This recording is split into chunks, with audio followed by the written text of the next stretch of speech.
그래서 기대하시기 바랍니다.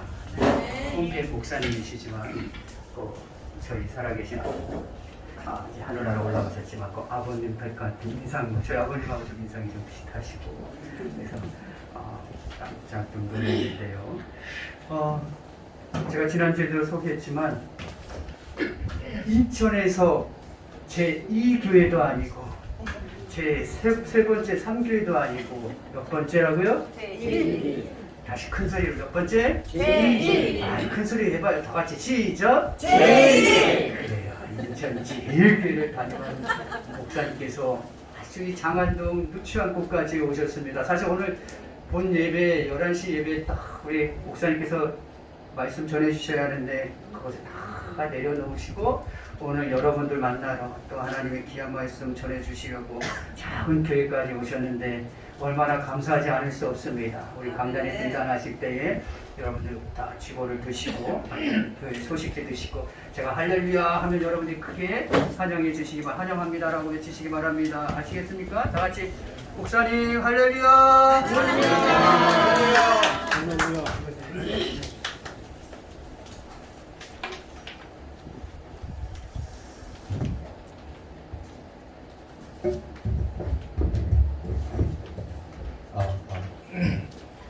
반갑습니다. 여러분을 뵈니까 정말 반갑고요. 굉장히 긴장되네요. 제가 몇십 년 목회한 지 몇십 년이 됐고 제가 이렇게 젊어 보여도 저도 60대예요. 얼마 안 있으면 정년 퇴임을 하는데요.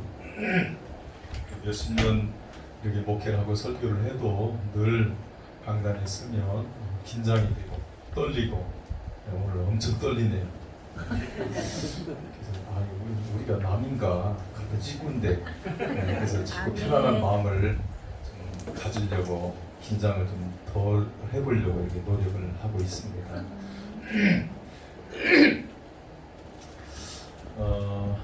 저희 교회도 이름은 제1교회인데 큰 교회는 아니고요. 조그마한 교회입니다.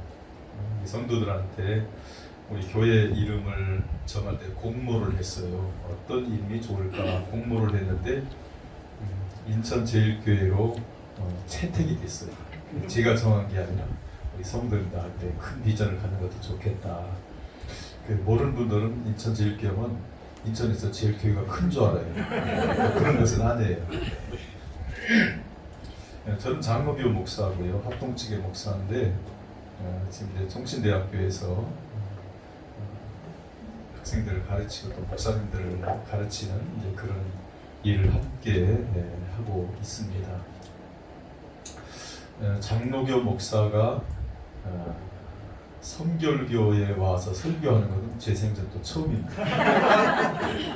그리고 더 긴장이 되죠.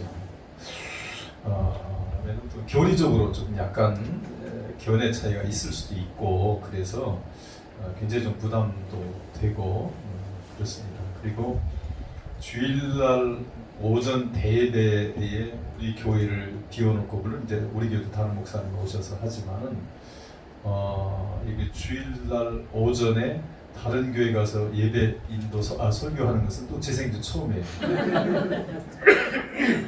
아마 제가 생각할 때는 뭐 몇십 년 동안 처음 있는 일이라서 저도 이번에 굉장히 당황을 했고 헌신 예배는 보통 오후나 저녁 예배 때 하는데 오전에 헌신 예배를 드리는 교회는 또 내 생전에 처음 봤어요.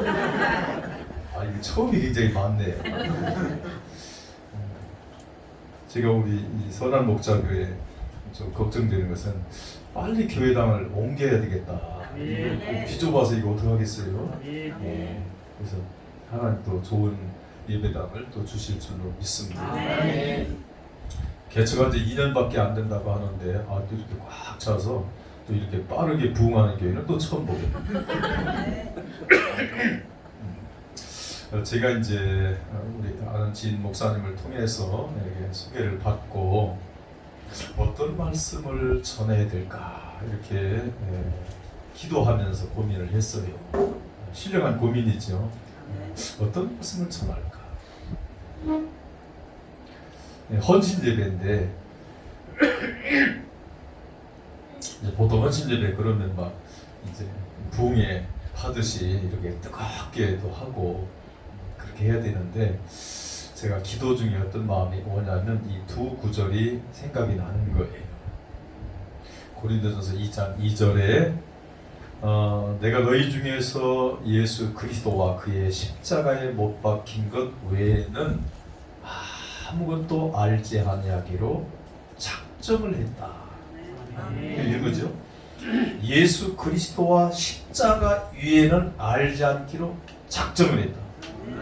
혹시 이제 그 핸드폰 갖고 계신 분들은 녹음을 하면 좋을 것 같습니다.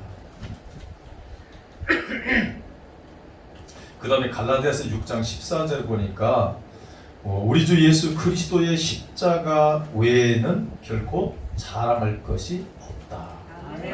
간단히 얘기하면 이런 거예요. 예수 그리스도와 그의 십자가, 예수 그리스도와 그의 십자가 위에는 알지 않기로 작정을 했다. 결심을 했다는 거죠. 그리고 예수 그리스도와 그의 십자가 외에는 사랑하지 않겠다. 이렇게 사도 바울이 결심을 해요. 그럼 이 얘기는 뭐냐면 성경 66권 중에서 예수 그리스도, 근데 그냥 예수 그리스도가 아니라 십자가에 못 박힌 예수 그리스도, 그리고 그의 십자가 위에는 절대 알지 않기로 뭐 했다? 뭐 했다고요? 성경에 쓰여 있잖아요. 그런 걸 작정했다. 그리고 예수 그리스도와 그 십자가 위에는 자랑하지 않겠다. 이렇게 사도 바울이 한마디로 이야기하는 것은 그만큼 중요하기 때문이다. 그래서 제가 생각하면서 사도 바울이 고백하고 말했듯이 가장 중요한 예수 그리스도와 그의 십자가를 오늘 자랑해야 되겠다. 뭐 제 자랑할 게 뭐가 있겠어요? 여러분, 인간이 자랑해봤자 뭘 자랑하겠어요? 여러분, 인간은요 자랑거리가 아무것도 없습니다. 그죠? 인간은 하나님 앞에서 부족할 뿐이에요. 턱없이 부족한 게 인간이에요. 형편없어요. 남들이 볼 때는 대단하게 보이지만은 여러분 자신도 잘 알죠? 형편 있어요? 형편 없어요? 다 인정하죠? 형편 없어요. 오직 신실하신 분은 삼위 하나님밖에 없으세요. 하나님 아버지와 그의 아들 예수 그리스도와 그리고 성령님, 이 삼위밖에 신실한 분이 없으신 거예요. 그래서 우리가 꼭 알아야 될 것이 뭐냐면 예수 그리스도에 대해서, 그리고 그의 십자가에 대해서 우리가 깊이 알아야 돼요. 우리 알아야 자랑할 수 있으니까. 근데 자랑하기 위해서는 깊이 알아야 된다는 거예요. 죄송합니다. 왜 그러냐면 긴장돼서 너무 긴장돼서. 그래서 오늘 제가 이제 원고를 좀 오늘 아침까지 이렇게 준비를 해서 원고 중심으로 좀 해야 되겠다 생각을 하고, 여러분 우리가 이렇게 또 다 필기할 수 있도록 책상이 놓여져 있으니까 제가 아까 이렇게 보고 교회의 선한 목장이 굉장히 열심히 메모하고 참 진리를 사모하시는 분들이구나. 정말 대단하신 분들이다.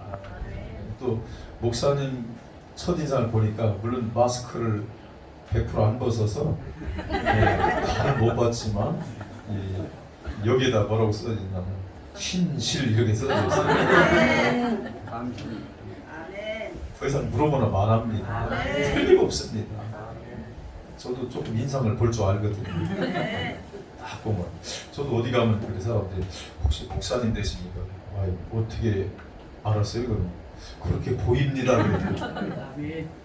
그 얘기를 들을 때 안 믿는 사람한테 그런 얘기를 들으면 참 감사하더라고, 하나님 앞에.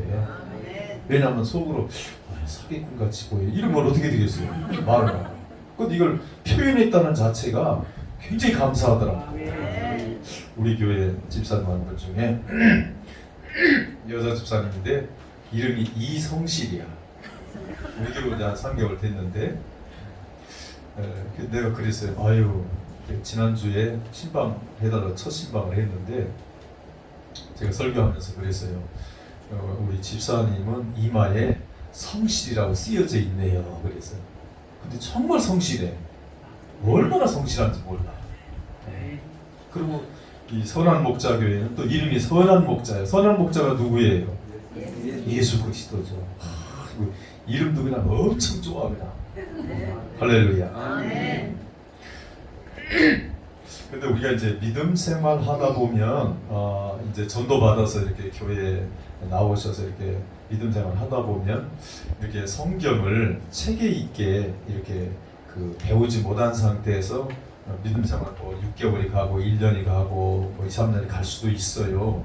그래서 제가 이제 목회하면서 이렇게 성도들 보니까 이제 권사님, 뭐 집사님, 권사님, 또 장로님 이렇게 뭐 전도사님 이렇게 계시잖아요. 그래서 믿음 생활한 지 뭐 30년, 40년이 된 권사님들도 많고 장로님들도 많이 계신데 제가 느낀 건 뭐냐면 생각보다 이 기초가 좀 부실하다.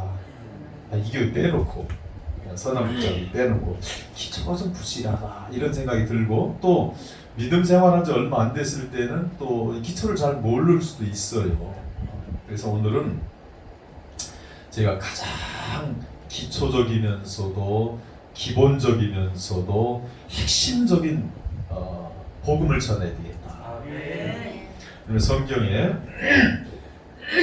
오늘 좀 구절을 여러 구절을 볼 건데 로마서 1장 2절에 보면 이 복음은 하나님이 선지자들을 통하여 그의 아들에 관하여 성경에 미리 약속하신 것이라. 이 복음에 대해서 말씀하고 있고요. 또 마태복음 4장 23절에 보면 예수께서 온 갈릴리에 두루 다니사 그들의 회당에서 가르치시며 천국 복음을 전파하시며 백성 중에 모든 병과 모든 약한 것을 고치시니 천국 복음을 전파했다 이렇게 나오고요. 또 마태복음 24장 14절에 이 천국 복음이 모든 민족에게 증언되기 위하여 온 세상에 전파되리니 그제야 끝이 오리라. 재림이 온다는 거지요. 마가복음 1장 1절에 보면 하나님의 아들 예수 그리스도의 복음의 시작이라. 마가복음 1장 15절에 보니까 이르시되 때가 찼고 하나님의 나라가 가까웠으니 회개하고 복음을 믿으라 하더라. 여러분 우리가 잘 알듯이 복음 그러면 기쁜 소식이죠. 영어로 굿뉴스라고 그러죠. 기쁜 소식 이게 이제 복음이에요. 그래서 이 복음이라고 하는 것은 복음이라는 게 여러분 성경은요 굉장히 쉽습니다. 너무 쉬워요. 근데 우리 목사님들 이제 신학교들하고는 학자님들이라 너무 어렵게 가르쳐요. 근데 복음은 너무 쉬운 거예요. 이 복음이 뭐냐? 복음은 간단히 말하면 하나님의 아들이신 예수 그리스도께서 십자가에 죽으셔서 그 보혈로 우리의 죄를 씻으셔서 구원하셨다. 이게 복음의 핵심이에요. 복잡한 게 아니에요. 하나님의 아들이신 예수 그리스도께서 나의 죄를 대속하시기 위해서 십자가에 죽으셨다. 그 피로 죄를 씻어서 구원하셨다. 이게 복음이라고요. 이게 복음의 핵심이에요. 전 제가 합동측에 있고 총신대에서 강의를 하지만은 이렇게 교파적으로 서로 막 교리 교단의 무슨 신앙 이런 걸 제가 그렇게 선호하거나 좋아하지 않아요. 그럼 우리가 그런 걸 초월해서 성경에서 뭐라고 말씀하고 있는지가 가장 중요하다. 저는 이렇게 생각을 해요. 여러분 한 성경을 우리가 보고 믿고 있는데 우리가 신앙관이 똑같아야 되잖아요. 네. 구원관이 똑같아야 되거든. 여러분 복음이 다른 게 아니에요. 예수 그리스도께서 하나님의 아들이신 예수 그리스도께서 십자가에 죽으셔서 그 피로 구원을 받았다. 이게 복음의 핵심이에요.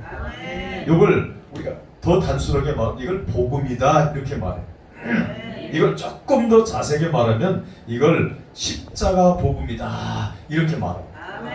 또 우리 주님께서는 이걸 천국 복음이다 이렇게 말씀하고, 천국 복음은요 천국에 들어가는 복음이야. 여러분 천국에 들어가는 게 구원받는 거잖아요. 천국에 어떻게 들어갑니까? 아들 예수 그리스도를 믿고 아들 예수 그리스도는 그의 십자가에 죽으셔서 그 피로 그 보혈로 우리의 죄를 씻어서 우리가 거듭나서 중생에서 구원받는 거예요. 할렐루야. 그런데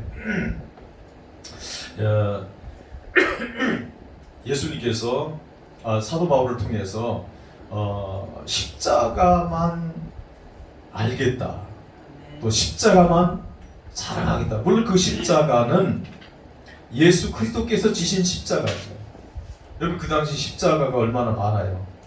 죽음의 형틀, 그러니까 아주 못된 죄를 지은, 흉악한 죄를 짓는 사람들을 죽이는 사형 도구, 사형틀이 뭐냐면 그게 그 당시 십자가예요.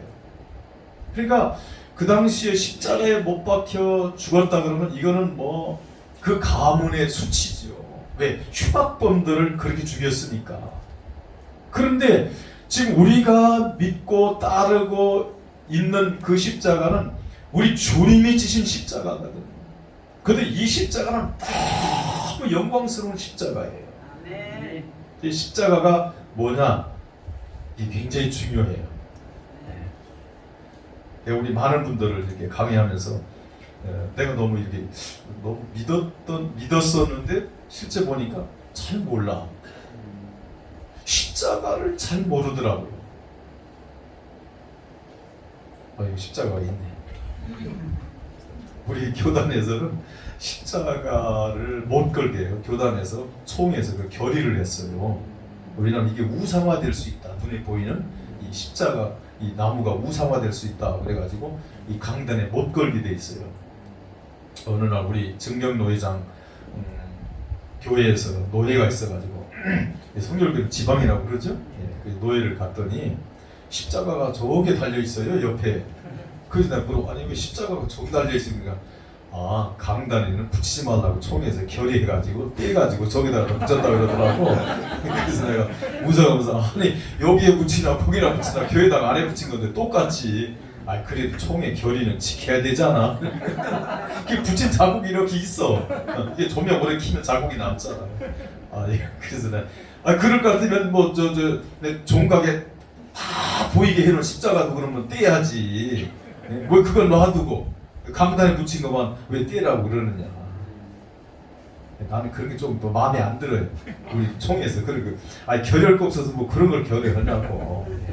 누가 이 십자가를 보면서 우상으로 누가 보겠어요. 제가 상징으로, 상징의 도구로 저렇게 붙여놨구나. 그러면서 십자가가 뭔지. 여러분, 십자가가 중요하니까 강단에도 붙이고, 십자가가 중요하니까 종각에도 붙이잖아, 전탑에도. 아니 얼마나 중요하면 우리 교회의 핵심은 십자가다. 그리고 이 교회를 표시하는 게 십자가 아닙니까? 인천에서 보니까 유명한 그 교회당, 그 교회 큰 교회들이 나중에 이제 팔릴 때 보니까 안상홍 하나님교회라고 하는 이단에서 그걸 사더라고. 사자마자 십자가를 떼버리더라고. 그 사람은 십자가가 없어요. 여러분, 십자가를 상징이지만은 기독교를, 성경을 대표적으로 표현하는 게 십자가예요. 그 십자가를 내서 교회구나. 여기 동대문이죠. 옛날에 어디 신문 보니까 동대문에 어떤 교회는 교회당에 절로 넘어갔어. 그러더니 그 종각 꼭대기에다가 절 표시를 또 걸어놨대. 이거 참. 근데 그게 동대문이더라고. 어딘지 모르겠어. 내가 그 동대문 별로 안 좋아하거든. 참. 이게 다시 만들든지 하지. 십자가만 딱 대고 그냥 절 표시 내놨더라. 그럼 절하네요. 십자가는 교회고, 그렇죠? 이만큼 십자가가 중요하다는 거예요. 그래서 이제 이게 십자가가 뭡니까? 그러면 예수님께서 골고다 언덕에서 지신 형틀이지요. 사형틀이죠. 그것도 모르는 사람이 어디 있어요? 여러분, 이 사도 바울이 나는 십자가만 알겠다, 십자가만 자랑하겠다라고 말할 때는 그는 단순한 어떤 도구, 눈에 보이는 형틀을 말하는 게 아니거든요. 또 어떤 권사님한테 물어보니까, 권사님 십자가 있으신가? 그랬더니 아이고 목사님, 나는요 자식이 십자가예요. 자식이 얼마나 속을 새기는지 몰라요. 또 어떤 권사님 그래요. 권사님은 십자가 있어요. 아이고 나는 그러면 남편이 십자가예요. 교회도 안 나오고 맨날 술만 퍼마시고 그냥 얼마나 속을 새기는지 몰라요. 또 어떤 분한테 성도님 십자가 있으신가요? 나는 사업이 십자가예요. 사업이 안 돼가지고 아주 그냥 골머리를 썩어요. 여러분 그런 십자가 같으면 사도 바울이 십자가만 알겠다. 아이고 그런 십자가 같으면 안 하는 게 좋아. 모르는 게 더 좋아. 네. 그런 걸 자랑합니까? 그런 의미가 아니라는 거죠. 사도 바울이 그 많은 서신서를 쓰면서 나는 십자가 위에는 알지 않기로 작정을 했다. 나는 십자가만 오직 자랑하겠다. 그러니까 우리는요 십자가만 알고 십자가만 자랑해야 돼. 이게 성경이고 사도 바울의 핵심적인 신앙이고 신학이고 핵심적인 중심 사상이에요. 여러분 그 서부나 미국 같이 영국이나 서부에서요 설교할 때 십자가 얘기하면요 아이고 고리타분한 얘기하네 이래요. 성경과 벗어난 거예요. 여러분 십자가 속에 능력이 있거든. 십자가 그 속에 구원의 능력이 있거든. 이게 최고의 능력이에요. 최고의 보배예요. 예수님이 오셨어도 십자가를 안 졌으면 십자가 사건이 없으면 우리의 구원이 안 되거든. 그러니까 구원 못 받으면 무슨 의미가 있어요? 우리가 예수 왜 믿어요? 구원 받으려고 예수 믿잖아요. 천국 가려고. 가장 중요한 게 우리가 신앙생활을 가장 핵심 중심 우리의 내 소원이 뭐냐면 구원 받는 거예요. 근데 여러분 구원 받은 줄로 믿습니다. 그래서 이 십자가 그러면 이게 복음의 핵심이다 이렇게 보시면 돼요. 복음의 핵심이기 때문에 사도 바울이 십자가에 못 박힌 그 예수, 그냥 예수 그리스도가 아니라 십자가에 못 박힌 예수 그리스도, 그리고 그 십자가 이거 외에는 자랑하지 않겠다. 이거 외에는 알지 않기로 작정을 했다. 그럼 우리 모두가 작정을 해야 되죠. 목사님들만 작정해요. 성도님들도 작정해야 돼요. 다 작정해야 돼요. 그럼 그냥 다른 거 자랑할 거 없어. 그냥 세상 거 자랑할 거 아무것도 없어요. 그냥 예수만 자랑하고 십자가만 자랑하면 되는 거거든요. 근데 문제는 내가 자랑하려면 이 십자가가 뭔지, 이 십자가라는 이 영적 상품이 얼마나 대단한지를 알아야 되거든요. 여러분 과일 장사하는 사람이 자기가 맛을 보고 맛을 보니까 예를 들면 뭐 꿀사과라든지 꿀참외라든지 또 꿀수박이라 이거 있죠? 네. 근데 자기도 맛 안 보고 이거 맛있어요, 달아요, 꿀입니다. 그러면 이게 무슨 확신이 있느냐고. 내가 먹어보니까. 근데 장사하는 사람은 옛날에는 그 삼각형으로 이렇게 가위를 잘라가지고 콕 찍어서 맛보라고 하잖아. 샘플 하나 놓고. 예? 그 맛보니까 정말 꿀사과야? 그거 하나 사가잖아. 그러죠? 그리고 삼각형으로 이렇게 잘라가지고 이거 한 맛보라고 그러잖아. 맛보면 무조건 사야지. 그러니까 내가 파는 상품이, 제가 상품으로 비유하는 것은 영적으로 말하는 거예요. 영적인 예수 그리스도라고 하는 최고의 극상품, 십자가라고 하는 이 영적 상품을 내가 충분히 알고 경험하고 확신해야 나가서 자신 있게 자랑하는 거거든. 그러려면 많이 알아야 돼. 여러분 내가 우리 부모를 자랑하려면, 내 아버지를 자랑하려면 내 아버지가 어떤 분인지를 알아야 자랑하는 거잖아요. 근데 아버지에 대해서 잘 모르면 어떻게 자랑하겠어요? 우리는 나가서 삼위 하나님 아버지는 이런 분이십니다. 예수님은 이런 분이십니다. 성령님은 이런 분이십니다. 가서 자랑해야 돼. 십자가를 자랑해야 돼. 이거 모르면 자랑이 안 되잖아요. 그럼 십자가가 무엇이냐라는 거예요. 오늘 핵심 주제가.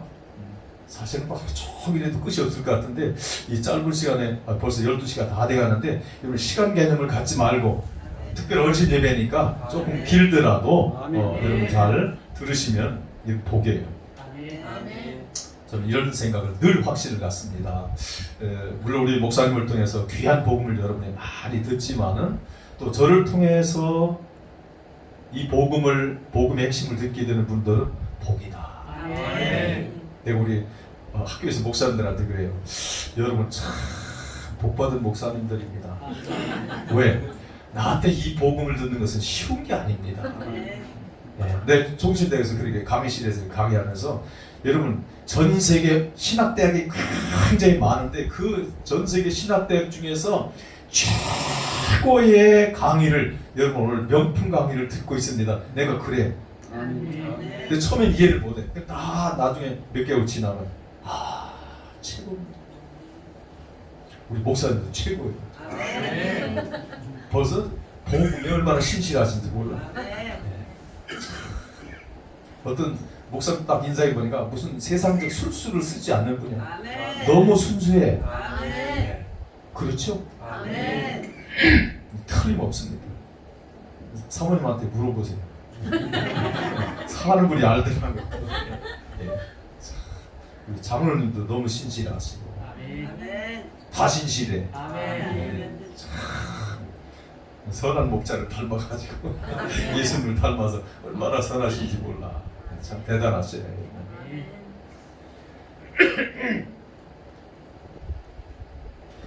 제가 아주 쉽게 설명을 드리려고 해요. 십자가가 뭐냐?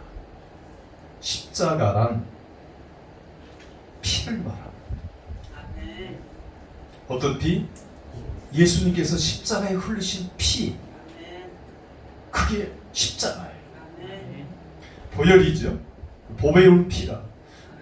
이 피가 십자가인데 이 피는 곧 어떤 의미를 가지고 있냐면 생명이라는 의미를 가지고 있어요. 피가 생명이에요. 그래서 성경에 신명기 12장 23절에 보면 다만 크게 삼가서 그 피는 먹지 마라. 피는 그 생명인즉 내가 그 생명을 고기와 함께 먹지 못하리니.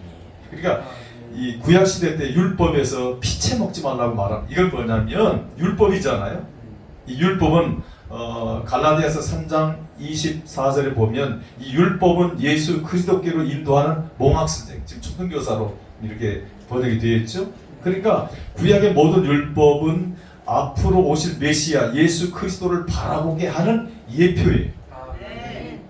그러니까 모형이죠. 약속이죠. 그러니까 앞으로 예수 그리스도가 오시면 그 피로 구원을 받는다. 피가 너무 중요하니까. 왜? 그 피가 임해야 우리가 죄를 씻김받고 거듭나고 영생하니까. 그래서 이 피의 중요성을 구약의 율법에서 피채 먹지 말라고 해서 강조를 합니다. 왜? 이 피는 생명을 의미하기 때문에.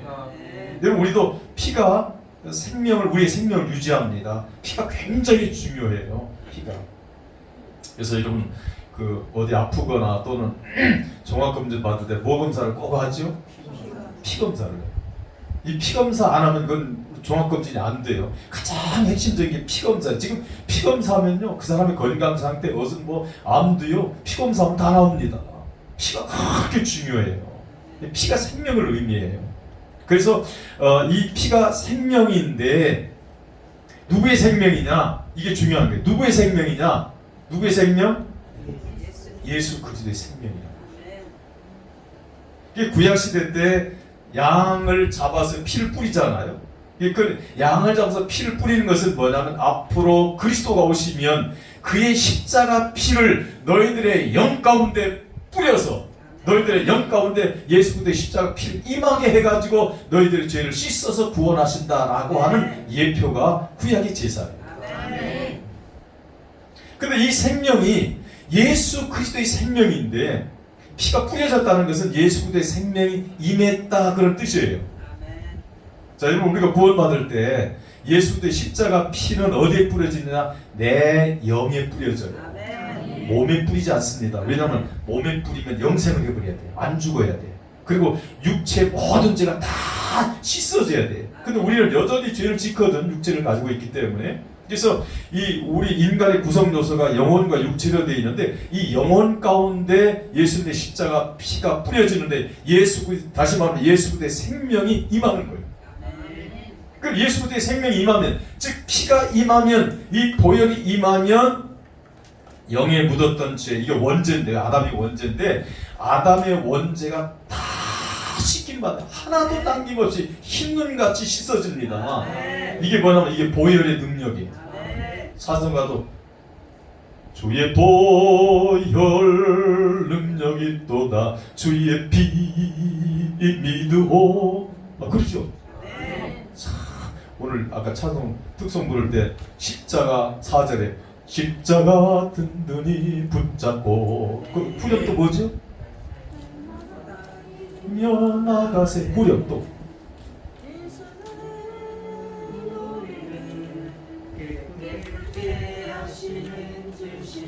아멘. 거기까지. 깨끗게 하시는 주시니 십자가의 피, 십자가 그 든든히 붙잡으라고 나오잖아요. 네. 십자가 너무 중요하니까 이 십자가 든든히 붙잡고는 예수 그리스도의 십자가 보혈을 늘 확신하고 늘 의지하라는 거죠. 잊어버리지 말라는 게 피가. 왜? 주의 피가 우리를 깨끗게 하시기 때문에. 여러분 우리의 죄는요 다른 건 안 돼요. 아무리 좋은 세제 가지고 안 됩니다. 이게 영적 죄이기 때문에 이 눈에 보이지 않는 영적 죄는요 다른 거 가지고 씻겨지지 않아요.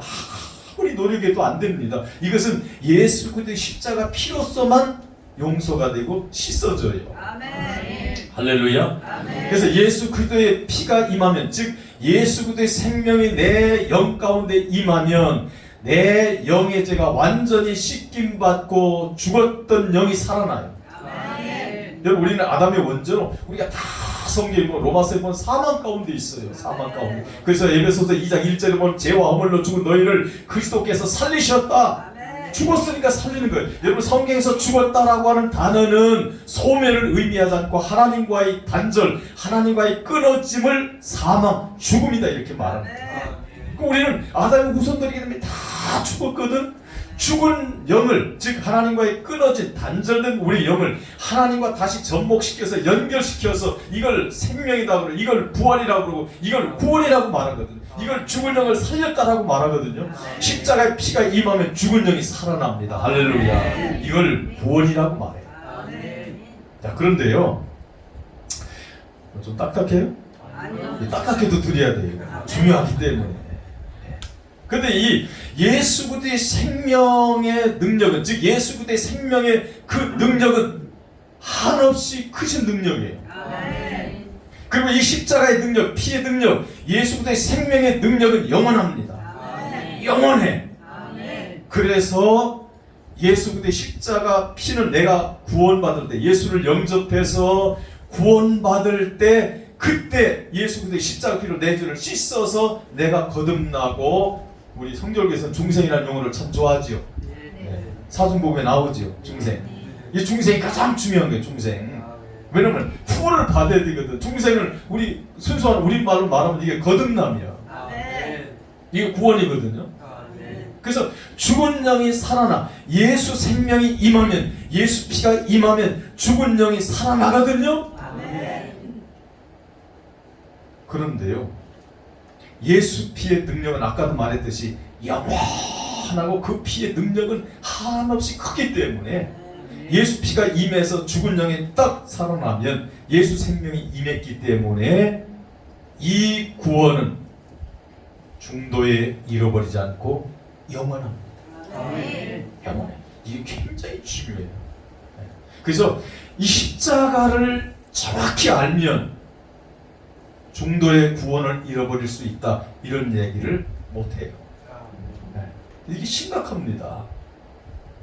제가 소교파적으로 목사님들 대상으로 해서 이제까지 몇 년 동안 수백 명의 목사님들을 설문조사, 저는 항상 학교에서든 목사님들 세미나 있을 때 늘 제가 그 설문지를 줘요. 그래서 거기에 이제 그 앙케이트 조사를 제가 하는데요. 지금 흑백으로 돼가지고 이게 지금 도표나 이게 뭐 신문 기사에 다 나온 것들인데, 여기 보면은요, 질문이 제가 이런 질문을 했어요. 한 번 받은 구원은 영원할까요? 아니면 중간에 잃어버릴 수도 있을까요? 이런 그 질문인데요. 구원을 받은 후에도 중도에 잃어버릴 수 있다, 이렇게 답변한 목사님들이 78%. 그래도 영원하다, 요게 22%야. 네? 이게 심각한 거 아니에요?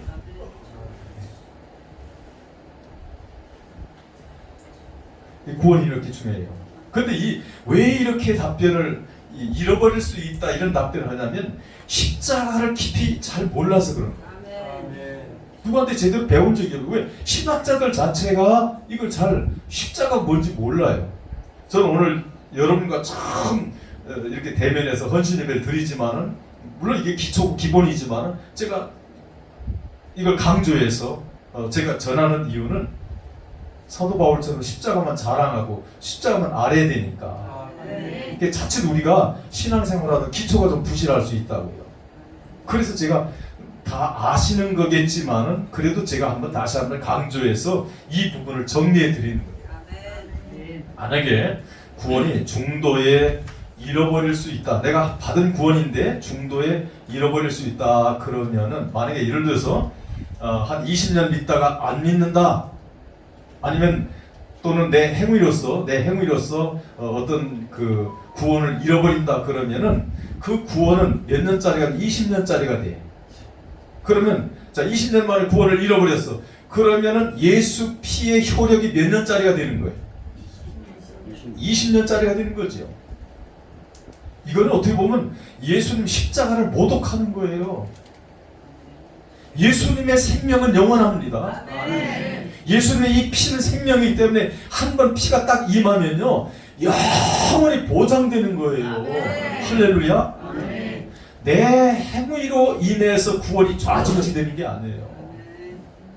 여러분 죄와 허물로 죽은 저와 여러분인데 죄와 허물로 내 영이 하나님과 단절됐는데 하나님을 믿을 만한 믿음이 나오겠어요? 죽어 있는데 불가능한 거예요. 하나님이 그래서 우리를 구원하실 때는 뭐 이건 좀 깊이 들어가면 깊은 얘기가 되지만은 하나님을 우리를 구원하실 때 첫 선결 문제가 뭐냐면 죽은 영을 살려야 돼요. 예수 피로 죽은 영을 살려야 돼. 이건 성령께서 하시는 일이에요. 고린도전서 6장 11절에 보면 성령께서 너희를 중생하게 하고 너희를 깨끗게 하고 너희를 거룩하게 하신 분이 성령이다 이렇게 말하거든요. 성령이 우리의 죽은 영을 십자가 피로 살려줘야 돼. 살려놓고 나서 살려놓음과 동시에 우리에게 성령이 뭘 부어주시나 믿음을 선물로 줘요. 할렐루야. 믿음을 선물로 주면 이 믿음을 가지고 하나님 말씀하는 거예요.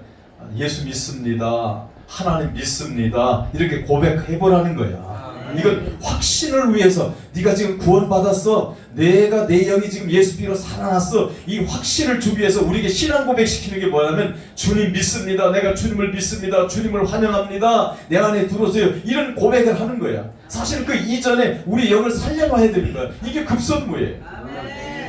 죽은 영에게서 어떤 믿음이 나옵니까? 근데 성경은 이렇게 말해요. 이게 내 믿음이라고 말해요.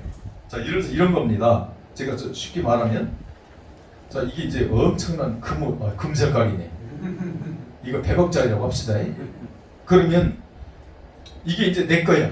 내 거. 인간에게 없어요, 이게. 근데 이거를 우리 성도님 나오세요. 예. 이거 드린 거 가져요, 공짜. 가져가세요. 가져가세요, 들어가세요. 아, 놓지 말고 가져가세요. 괜찮아요. 이리 와. 어이. 예수님 거요? 아니, 곤란한데. 다른 분이 장난을 막. 근데 이거 까먹지 말라고 하는 거예요. 자, 이거 제 건데 주는 겁니다. 오늘부터 내 것이요. 예, 들어가세요. 박수. 예. 자, 그러면 저게 지금 누구 거죠 이제? 장로님 거예요. 근데 누가 줬어요? 제가 준 거죠. 누구에게서 나온 거예요? 저에게서 나온 거죠. 근데 줬기 때문에 누구 거냐면 장로님께 되는 거예요. 인간에게서 인간에게서 나오는 불신밖에 안 나와요. 믿음은 삼위 하나님에게서만 나오거든.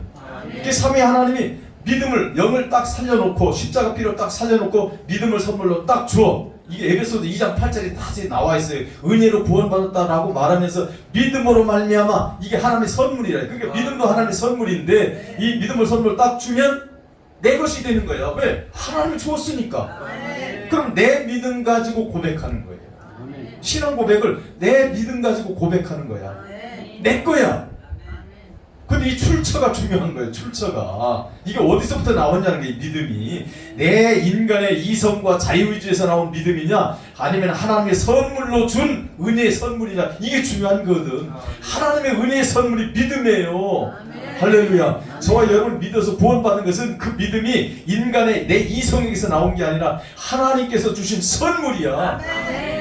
가지라고 줬어. 그 내 믿음이야. 내 믿음. 그러니까 우리는 내 믿음 가지고 쓰는 거예요. 지금 신앙생활은 내 믿음 가지고 쓰는 겁니다. 할렐루야. 자, 근데 중요한 것은 구원받으면 하나님의 영생이 확정된다는 거예요. 자, 요한복음 3장 16절에 보면 어떤 말씀이 있죠? 잘하는 구절. 우리 한번 같이 불러봅시다. 시작.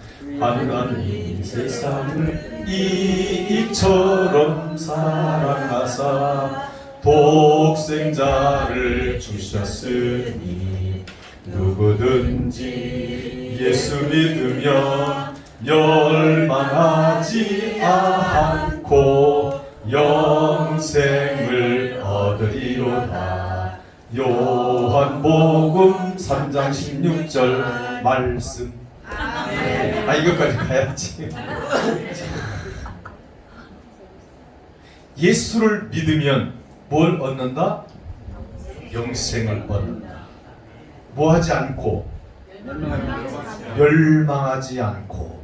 이건 뭐냐면 중도에 받은 구원을 잃어버리지 않고, 단생하지 않고 영생을 얻는다는 거예요. 영생. 근데 성경을 보면서 영생이 무슨 뜻인지를 모르는 분들이 많더라고.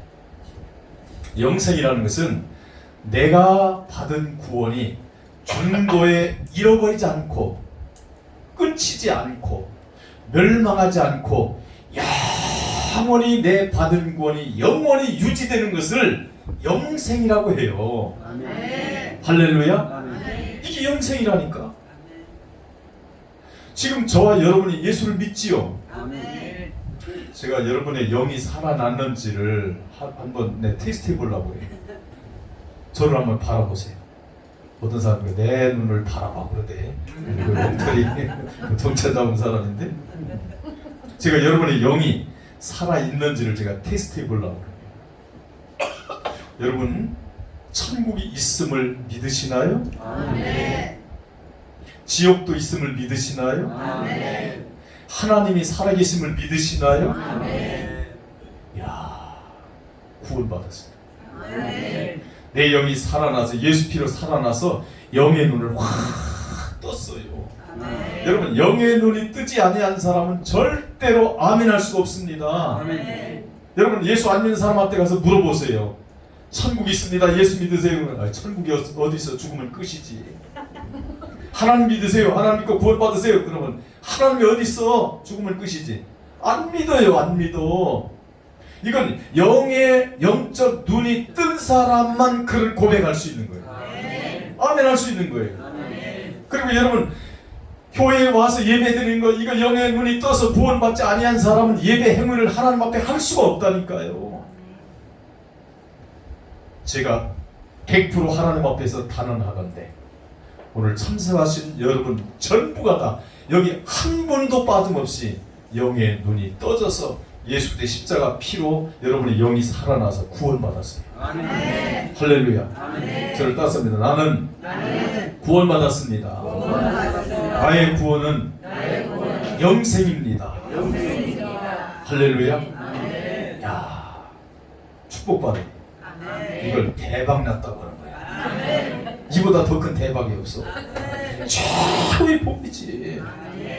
내 노력과 내 공로로 구원받은 게 아니라 하나님의 거저 주시는 은혜의 선물로 그 믿음을 공짜로 주고 예수 피로 강제로 내 영을 살려서 내가 구원받았어.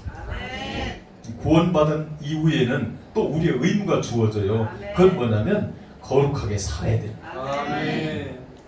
여러분, 거룩하게 삶으로 인해서 하나님 앞에 영광을 돌려드리는 것이거든요. 여러분, 자녀가 부모에게 자녀가 됐으면 자녀의 신분의 의무가 뭐예요? 열심히 효도하는 거잖아요. 효도하면 부모가 얼마나 기뻐요. 영광 돌리잖아요. 그러니까 우리가 믿음 생활이라는 것은 내가 받은 구원 잃어버릴까봐 열심을 내는 게 아니라, 또 내가 어떤 열심을 내서 구원받는 게 아니라 구원받은 후에 하나님의 자녀가 되었으면 하나님을 영화롭게 하고 하나님을 잘 섬기는 것은 우리가 해야 될 의무라니까요. 그런데 우리가 죄를 잡고 몸뚱아리로 죄를 짓잖아요. 죄를 지으면 하나님께서 우리에게 뭘 내리면 징계라고 하는 것을 내려요. 징계는요, 성경 구절을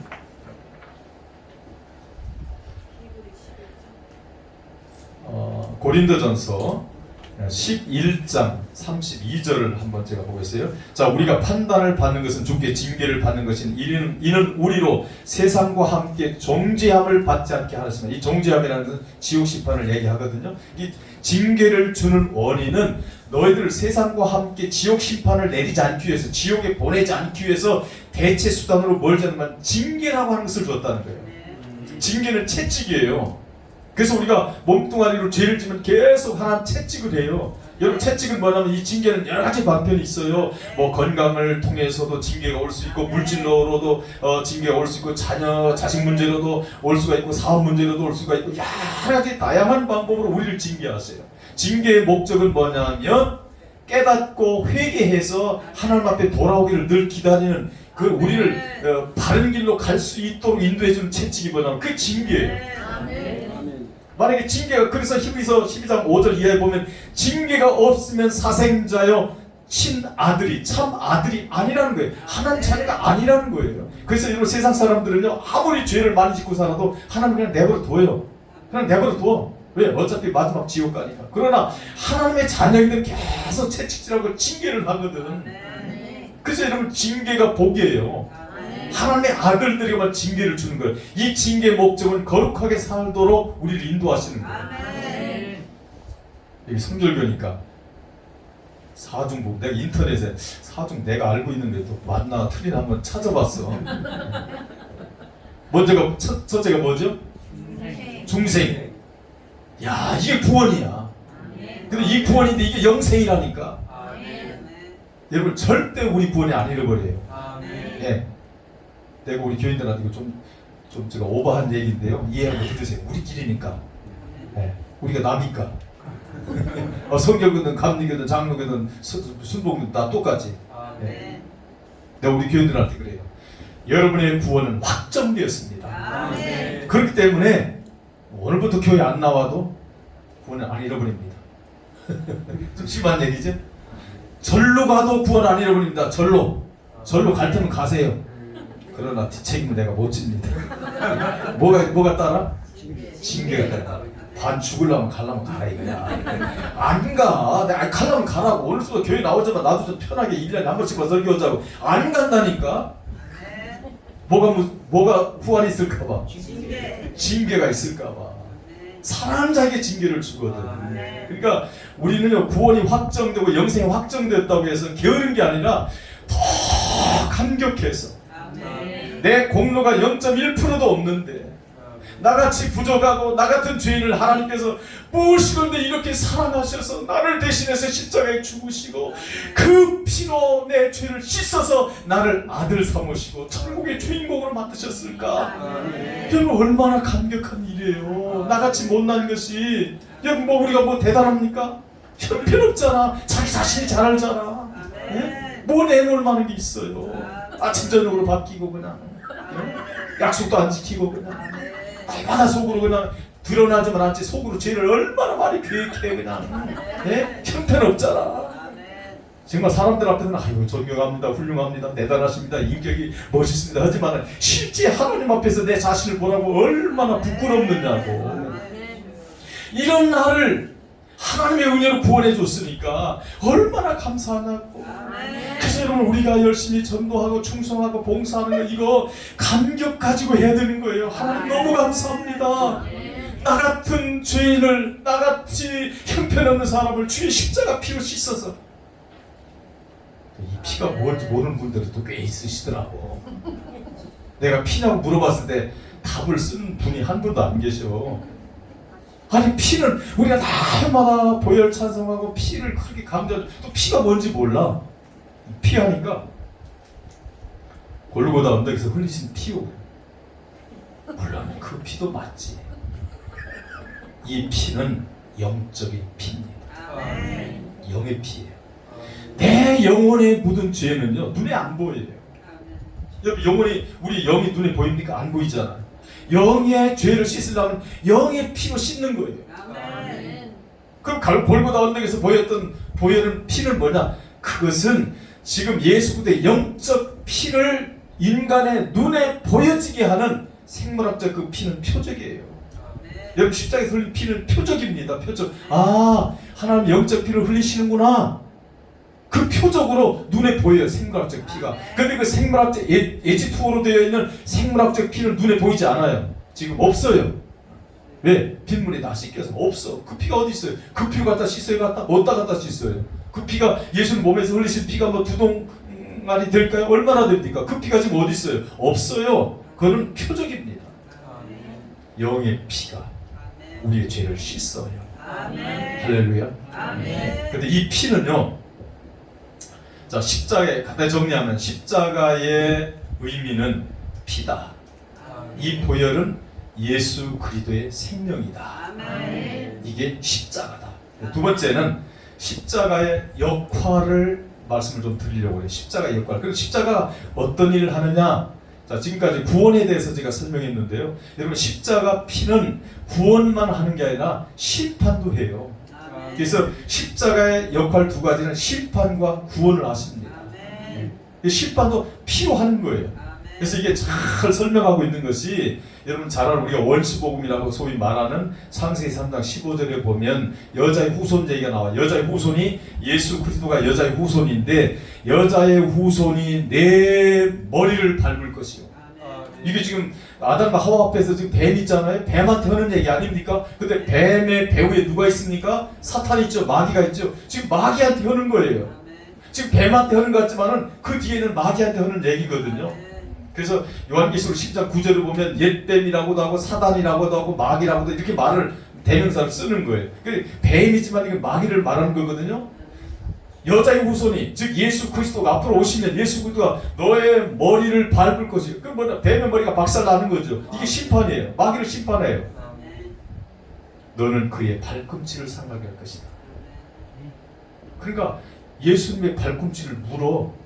그게 뭐냐면 십자가에서 예수님의 몸을 죽이는 거야.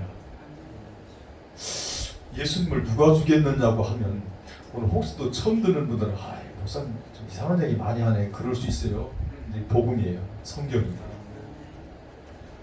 예수님을 누가 죽였냐면 그때 로마 군병들이 죽였죠 그러더라고. 물론 당연히 로마 군인들이 죽였지요. 그런데 예수님을 누가 죽이냐? 마귀가 죽입니다. 뱀이 죽여요. 누구를 도구로 해서? 첫째는 가룟유다를 도구로 해서. 여러분 가룟유다는 비택자입니다. 택함받지 못한 자예요. 그래서 요한복음 6장 70절에 보면 그는 처음부터 마귀니라 이렇게 말해요. 택함받지 못한 자예요. 가룟유다를 비택자를 도구로 써요. 그 다음에 그 당시에 기득권 세력인 제사장, 서기관, 바리새인들을 도구로 씁니다. 그리고 마지막 도구가 로마 군인들이에요. 이건 단순 도구라 그래요.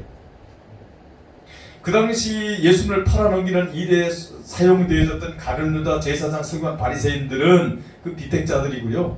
그리고 단순 도구, 예수님께서 저들이 하는 죄를 알지 못합니다. 저들을 용서해 주세요라고 말할 때는 그 군인이기 때문에 명령에 의해서 움직이는 로마 군인들 그 속에는 구원받을 자가 있다는 걸 회개하는 그들 얘기하는 거거든. 그래서 그 이스라엘 백성들이 원망하고 불평할 때 불뱀에 물려서 죽어가잖아요. 그때 모세가 하나님 앞에 기도하니까 하나님께서 모세에게 말합니다. 내가 원래 충청도 사람인데요. 말이 엄청 느리거든요. 우리 교회에서도. 그런데 오늘 막 하는 거 엄청 빨리 해요. 왜 막 시간이 너무 많으니까 막 할 얘기는 많고 막 그래서 이거 하루 종일 해야 되는데 이거 바울이 오랫동안 밤중까지 강론함에 그냥 그 창문에 걸터 앉았던 청년이 떨어져 죽기도 하고 막 이런 역사가 일어나야 되는데 이거 너무 짧아가지고 길어서 죄송합니다. 이제 그걸 마치려고 그래요. 어디까지 얘기했는지 모르겠네. 잊어버렸네. 그때 하나님 모세에게 말합니다. 장대에 놋뱀을 만들어 걸어라. 그걸 쳐다본 자는 살리라. 이렇게 말해요. 그래서 불뱀에 물려 죽어가는 사람들이 뭐 좀 먼 건 있는 사람들도 있을 거 아니에요. 바로 옆에 있으면 그냥 보게 되겠지만 먼 건 있는 사람들도 있거든. 아이고 그거 본다고 뭐 살아나겠어? 지금 불뱀에 물려서 죽어가고 있는데 그거 본다고 살겠어? 안 본 사람들은 다 죽었어요. 근데 놋뱀을 쳐다본 자는 살리라. 할렐루야. 그 놋뱀이 뭡니까? 불이뱀이 뭡니까? 예수님께서 십자가에서 죽으시는데 이 뱀이, 즉 마귀가 예수님의 발꿈치를 물어서 십자가의 그 육체를 죽입니다. 죽이는데 예수님께서 흘리시는 그 보혈로, 그 피로 마귀의 뱀의 머리를 박살냈어요. 그래가지고 그게 뭐냐면 뱀을 심판해가지고, 즉 마귀를 심판해서 십자가에다 다 박아버린 거야. 노뱀을 봤다는 것은 뭐냐면, 구리뱀을 보라는 것은 뭐냐면 하나님의 능력을 보라는 거예요. 앞으로 오실 예수 그리스도 메시아를 믿으라는 거야. 메시아가 오시면 십자가에 죽으셔서 그 피로 성도는 구원하고 마귀는 박살을 낸다는 거야. 심판해버린다는 거야. 그걸 믿으라는 거야. 그걸 쳐다보라는 거야. 그걸 믿으라는 거야. 그때 쳐다본 사람은 다 육체가 살아나는데, 제가 볼 때는 그 사람들 구원받는 사람들로 봐야 돼. 왜? 성령께서 가르쳐 주시는 거야. 오실 그리스도를 믿어야 되는구나. 지금 저 장대, 저 구리뱀은 장차 그리스도가 오셔서 십자가로 뱀을, 사탄을 심판해가지고 십자가에다 못을 박아버려. 여러분, 십자가에 못을 박았다는 게 뭐냐면 핵심적인 권능을 상실했다는 거예요. 권세가 상실했다는 거예요. 왜냐하면 이 뱀이 말이죠, 머리가 박살 안 난다고 돌아다니야 뭐 사람을 괴롭히고 끌고 지옥에 갈 거 아닙니까? 그런데 못이 박혔다는 것은 그 권세가 깨졌다 그 말이에요. 못이 박혔어. 그래서 지금 뱀은요, 사단은 머리가 박살난 뱀이 지금 돌아다니는 거야. 그 요 뱀이 들락날락 하잖아 요새. 오늘 아침에는 안 나왔나 모르겠네. 난 머리가 운전할 때가 제일 잘 나오대. 갑자기 끼어들고 이거 승질이 나 그냥 못마땅하고 그래. 이 뱀이 그냥 그런 생각을 확 혈기 그냥 막 미움 막 이런 것들을 막 준다니까 마귀가. 그 마귀는 육체에는 들락날락 하거든. 근데 근본적으로 구원받은 예수 피로 구원받은 저와 여러분을 끌고 지옥에 못 가요. 왜? 십자가에 못이 박혀 있어. 그 권세가 깨져버렸다니까. 할렐루야. 이걸 여러분 우리가 아셔야 돼요. 그래서 뭐 여러 구절들을 설명할 수 있지만은 다 심판과 구원을 하신다. 그래서 구약 성경에는 이걸 물로 표시를 해요. 물로. 여러분 노아의 홍수 사건 있죠? 이게 물이거든. 물이죠. 그런데 노아의 방주에 탔던 8식구는 하나님의 구원받은 성도를 상징하고, 물로 심판을 받은 사람들은 구원받지 못한 불신자들을 상징해요. 큰 물이라고 하는 노아의 홍수라고 하는 엄청난 사건을 통해서 십자가 사건을 예표하거든. 그 십자가 사건이에요.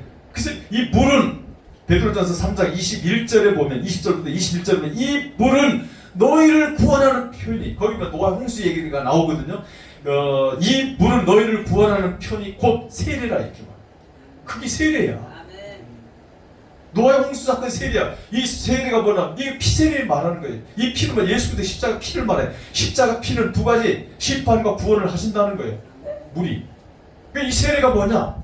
고린도전서 10장 1절과 2절 보니까 모세가 다 구름 아래에서 이스라엘 백성들과 함께 세례를 받았다는 거예요. 여러분, 세례라는 게 뭐예요? 물속에 완전히 잠겨지는 거, 침례를 말하잖아요. 근데 사실 이스라엘 백성들이 홍해를 건널 때 물 한 방울 안 묻었거든. 왜냐하면 마른 땅과 같이 건넜다는, 동풍을 불게 해가지고 그 홍해 바닥이 쫙 말려가지고 아스팔트처럼 돼가지고 그냥 물 한 방울 안 묻었어. 그런데 상징적으로 성경은 뭐라고 말해? 이스라엘 백성들이 모세와 함께 홍해에서 세례를 받았다는 거야. 물속에 잠겨졌다는 거야. 왜냐면 물이 쌓여가지고 옆에서 보면 안 보이거든, 머리가. 이게 상징적으로 세례를 받았다는 거야.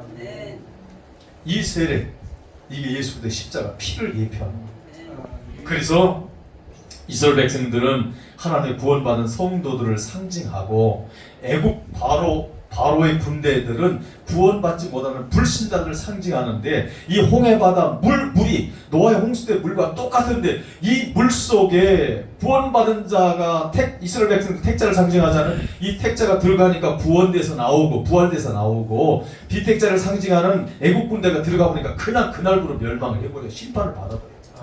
이게 전부 십자가 피를 말하는 예표들이에요. 구약 성경이 가득 차 있어요. 그러니까 이 십자가가 너무 중요한, 그 구약 성경 전체가 뭐냐면 예수 그리스도를 바라보게 하고 그의 십자가를 바라보는 사건이고, 예표고 약속이고 언약이고 예언이라고 모델이라고 말하는 거예요. 이걸 뭐로 성취하느냐? 예수 그리스도께서 오셔서 십자가에 죽으셔서 구약의 모든 예언과 구약의 모든 약속을 완성하십니다. 요한복음 19장 30절에 보면 예수님께서 죽으실 때 다 이루었다 이렇게 말해요. 뭘 이루었느냐? 구약의 약속을 성취하셨다. 뭐로? 십자가.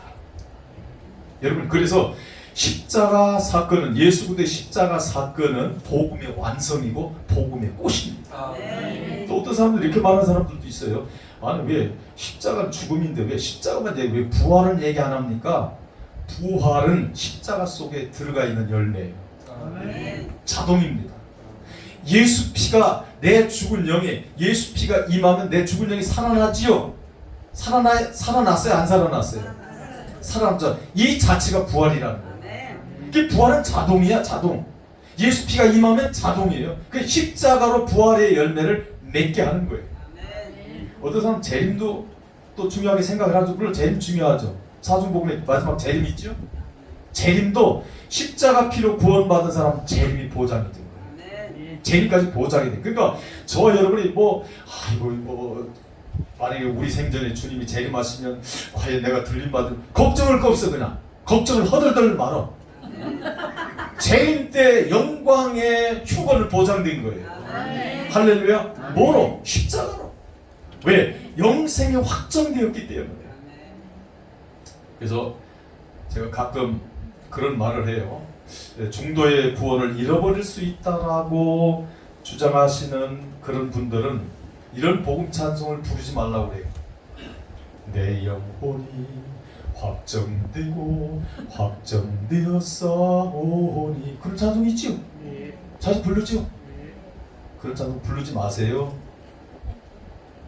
중도의 구원을 잃어버릴 수 있다라고 주장하는 분들은 확정이 안 됐어요. 그런 찬송 부르면 안 돼요. 그래. 확정됐다는 확신을 갖고 있는 사람만 그 찬송 자신 있게 부르는 거예요. 내 영혼은 확정되었다.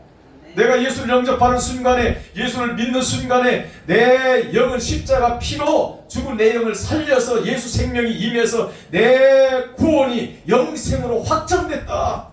절대 중도 잃어버리지 않는다. 얼마나 감사합니까?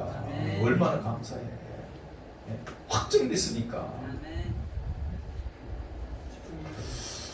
우리 선한목자교회가 정리합니다. 선한목자교회, 저와 여러분의 모두의 사명이 뭐냐면 이 십자가를 알고 전하는 거예요. 복음 전하는 게 뭐냐? 복음 전하는 게 십자가 못 박힌 예수 그리스도와 그의 십자가를 전하는 게, 이게 복음 전파예요. 이게 여러분 전도예요. 여러분 전도의 사명이 얼마나 큰지 아세요? 우리가 구원받은 이후에 우리가 전도도 하고 여러 가지 봉사를 하잖아요. 봉사를 하는데 이게 이제 성결이에요. 두 번째가 성결이죠. 이 성결은 거룩의 삶이에요. 굉장히 중요합니다. 성결을 해서 구원받는 게 아니라 영생을 얻은 중생한 거듭난 영은 당연히 성결의 삶을 살아야 돼요. 이게 거룩의 삶을 살아야 되거든요. 그런데 이 상 중에서 전도상이 왜 중요하냐면, 여러분 구원이라고 하는 것은 하나님의 고유 사역입니다. 인간이 할 수 있는 게 아니에요. 구원이라는 것은 하나님만의 절대 주권이에요. 하나님 하시는 일에 인간을 개입시키지 않아요. 그런데 이 큰 하나님의 절대 사역인 이 구원 사역에 누구를 중간에 끼워넣냐면 성도를 중간에 끼워넣습니다. 여러분 원래 구원의 일은 하나님 일이라고 했죠. 하나님이 직접 하시면요 속 안 새기고 얼마나 전도가 쉬운지 몰라요. 그 샘플이 사도 바울이에요. 사도 바울이 그렇게 완하게 했잖아요. 예수 믿는 사람은 잡으러 가잖아요. 근데 다메섹 도상에서 부활하신 예수님이 탁 빛 가운데 나타나가지고 한마디 턱 하니까 음성 하나 들려주니까 그냥 꼬꾸라져 버리잖아. 원래 그게 구원 방식이야. 다이렉트 방식이라는 거죠. 근데 그렇게 하면 인간이 상이 없어. 공로가 없어. 상을 줘야 되는데 공로가 없거든. 그래서 우리에게 공로상을 만들어 주려고 뭘 하느냐, 하나님과 전도받을 사람 사이에 전도자를 끼워넣어요. 그래가지고 복음을 전하게 해. 복음을. 이 사람이 가서 복음을 전하잖아. 근데 그 복음을 전할 때 성령님이 역사하셔서 건질 자를 건지시거든. 구원을 하시거든. 그러면 하나님이 어떤 상을 주느냐, 그 전도한 사람이 야 너를 통해서 구원했어. 네가 구원하는 일에 동참했어. 너는 대단해. 그리고 하나님이 상을 주는데요.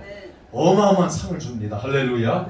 이게 우리에게 공로를 만들어서 상을 주기 위해서 우리에게 뭘 합니까? 아, 차키 거기 있어요. 저 가방에. 목사님 가방. 아, 죄송해요. 그 남의 가게 앞에 맞춰서.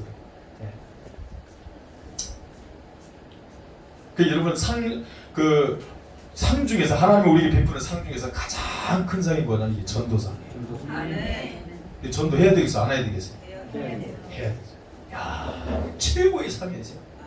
구원하는 데 우리를 동참시킨다니까. 네. 그래서 우리는 이 복음을 자랑하는데요. 전도할 때 이런 내용으로 전도하시면 돼요. 하나님은 예수님은 십자가에 죽으셨습니다. 예수 믿으세요? 저는 한번 따습니다. 예수님은 십자가에 죽으셨습니다.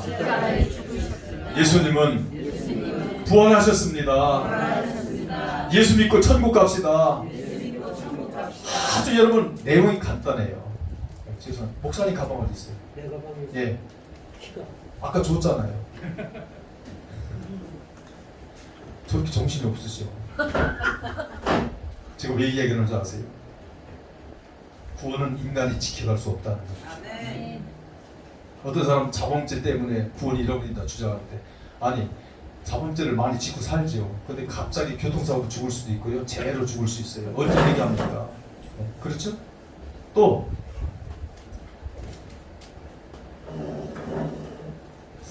저 키가 잘 안 빼지는, 내가 뺏어줘야 되는데 잘 안 나오는데, 이렇게 눌러야 나오는데, 버튼을 누르면 탁 나와야 되는데 이렇게 옆에 눌러줘야 그게 나와. 가서 말씀을 전전히 해주세요. 네. 연세가 많이 되잖아요. 그러면 치매라는 게 와요. 여러분 치매 오면은요, 어떤 분은 그래요. 장로님인데도 치매 왔어요. 목사님도 치매가 오니까요, 아유 하나님이 어디 있어? 천국이 어디 있어? 그냥 죽으면 끝이지. 아니 목사님이 치매 오니까 그러더랍니까? 장로님이 치매 오니까 그래. 그럼 구원 잃어버리겠네? 인간의 행위로 구원이 상실되는 게 아니에요. 저도 지금 우리 장모님을 저도 한 20년째 모시고 사는데요, 참 어저께도 그래요. 선생님 같이 먹어요. 나 혼자 어떻게 먹어요? 나하고 선생님이래. 아니 목사님이야 목사님, 사위 목사님이라고. 아 몰라, 난 그냥 선생님이요. 우리 사모가 딸 아닙니까? 근데 언니도 같이 밥 먹어 그래. 언니가 뭐예요? 딸이요. 미자 딸이라고. 아 몰라, 그냥 언니야. 나도 그요. 금방 잊어버려. 아 언니하고 같이 사는 사람 또 이래. 아니 무슨 정신이 있어요? 그 구원 잃어버리겠네? 아니에요. 그리고 우리가 나이가 많아서 치매하고, 나이가 많으면 더 정신이 없어. 더 회개 더 못해. 우리가 오늘 십자가에 대해서 제가 강조하다가 좀 길게 말씀을 드렸는데요, 정말 저와 여러분이 십자가만 알고 십자가만 자랑하고, 왜? 그 속에 능력이 있어요. 가서 다른 걸 얘기할 거 없어요. 십자가 얘기하고요, 예수님이 나의 죄 때문에 십자가에 죽으셨습니다. 그 예수님이 부활하셨습니다. 그 예수를 믿어야 구원받습니다. 그 얘기 믿음으로 전하면 그 속에 역사가 일어난다니까. 하나님의 능력은 십자가에서 나오는 거예요. 사람이 전도할 때 사람이 인간의 말에 입술에 달려있는 게 아니라 하나님의 능력으로 십자가를 전할 때 거기서 능력이 나타나. 할렐루야. 우리 중남교에서 선한 목자교회가 정말 십자가를 높이 깃발을 달고 이 지역에 죽어져가는 많은 영들을 건지는 역사가 일어나기를 주의 이름으로 축원합니다. 제가 볼 때 이렇게 가면 금세 교회당도 제대로 놀라운 역사가 이 교회에 일어날 줄로 믿습니다. 기도하겠습니다. 하나님 아버지, 주의 은혜를 감사합니다. 오늘 부족한 종이 십자가의 복음을 전했습니다. 주의 잘 박힌 못과 같이 우리의 중심에 잘 박혀서 이 십자가 신앙으로 무장해서 나가서 복음을 전할 때에 놀라운 구원의 역사가 일어나게 하여 주시옵소서. 이 교회를 능력의 교회로 사용하여 주실 줄로 믿습니다. 성령님 역사하여 주시옵소서. 이 교회를 통해 만방의 복음을 전하는 능력의 교회가 되게 하여 주시옵소서. 예수님의 이름으로 기도하옵나이다. 아멘.